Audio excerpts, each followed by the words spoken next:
the boxing culture of strength and conditioning is a lot worse than MMA now. Yeah. But man, I see so many boxers at high levels, they don't know how to move. They're still very good at their sport. So then I think, imagine started doing this consistently and got great at these areas too. It would improve you as an athlete, definitely. I still see it. I'm not going to name names, but I still see the nature of how forces produced, transferred, and released effectively, from limb. It's not going to improve by adding a band around your hands. So I guess my question for a guy like George in boxing at that sort of weight class, like, what are the areas that generally people are like making mistakes with, focusing on, and then like what are the areas that people need to focus more on? Because I'm thinking like, med ball, core work, fucking banded fucking punches. In no particular order, I'll jot down a few mistakes I see. I still see a lot of combat athletes training too much. Training frequency, volume is very high, and a lot of it's non-specific, in that there's that notion of the more I do, the more prepared I'll be. Higher work correlates to higher readiness, which isn't the case. A lot of athletes don't ever really step back and observe their training schedule and look at the fluctuations of like high, medium, low days throughout their week. A big reason why a lot of fighters more often than not feel tired throughout the week and like they're not recovered enough. But then they'll, watch Joe Rogan podcasts and pay for saunas, pay for, brain armor, alpha brain, mushroom tech, all this stuff, sleeping 3 hours a night. And like they're just so distorted with the basics.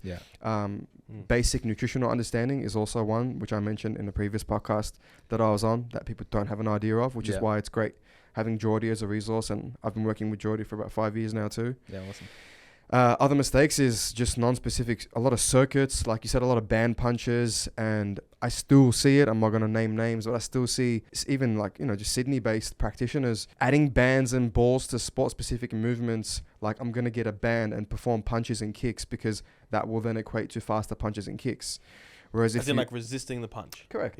Yeah. Whereas if you look at, the nature of how forces produced, transferred, and released effectively, from limb, it's not going to improve by adding a band around your hands. Right. The Soviets and the old Soviet boxing S&C programs were actually quite well thought out. If you look at some of their programs, they did good sound strength training. They had like good plyometric progressions naturally in their programs.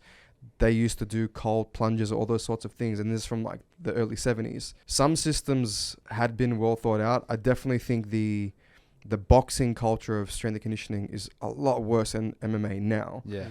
Obviously having the UFC PI as a catalyst for that change is a big thing. But man, I see so many boxers at high levels, they don't know how to move. They don't know how to do a basic like lunge. They don't even know how to hinge. They're still very good at their sport. So then I think, imagine you started doing this consistently and got great at these areas too. It would improve you as an athlete, definitely. That's another common mistake. So a lot of non-specific circuit type training. Things that combat athletes could do better would be aligning with an S&C team or coach that has skin in the game and success working with that population group. Someone who understands the general structure of strength training and won't just add more onto a schedule, because especially mixed martial artists, their schedules are so busy, especially in camp, man. Like they're juggling boxing, jiu-jitsu, wrestling, war work, sparring. So it's so hard to add on more to that. If you look at a camp like your brother's camp, CKB, and just looking at his schedule, you got to be very careful with how much volume you add onto that schedule, especially in camp. Because that person's just going to burn out. They're going to get injured. So I guess a basic example of good communication would be, your brother was supposed to fight in August on the 20th. And his fight got postponed to September. And he emailed me and said, my fight's been postponed. What do you think? I said, look, chances are, because you were fighting in August, that things were increasing in intensity leading up to the 20th of August. And so I said, now that it's in September, we probably should back off a little bit and allow some compensation, like allow your body to recover a little before we ramp things up. Because from my experience, if he keeps training at that intensity for another month, more likely that he'll run into an injury or something. So he said, you know what, that's a great idea, because I'm noticing that I'm starting to feel the effects of the camp. So he's like, a back off would be great. So like I said, just effective communication. And me having dealt with that in the past allowed me to apply that to his situation.